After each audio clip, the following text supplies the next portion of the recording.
కొందరు వ్యక్తులు చిన్న చిన్న విషయాలకు అబద్ధాలు ఆడుతుంటారు. వ్యక్తుల మధ్య కొన్నిసార్లు యాక్సెప్ట్ చేయొచ్చేమో, కానీ కొందరు ఉన్నత పదవిలో ఉండి అబద్ధాలు ఆడుతుంటారు. అది వ్యవస్థకు ప్రమాదం. అంతేకాకుండా కొన్నిసార్లు దేశాధ్యక్షులే అబద్ధాలు ఆడినటువంటి సందర్భాలు కూడా ఉన్నాయి.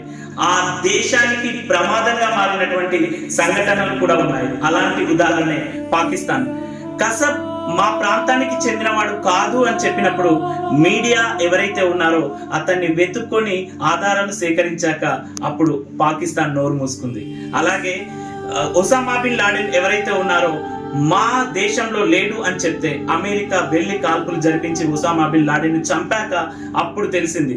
సో ఇలా చిన్న చిన్న విషయాలకి అబద్ధం ఆడడం వల్ల ఆ దేశం భద్రతా భావం పైన ఎఫెక్ట్ అనేది చూపిస్తుంది. అంతేకాకుండా ఆ దేశం పైన నమ్మకం అనేది కోల్పోతుంది.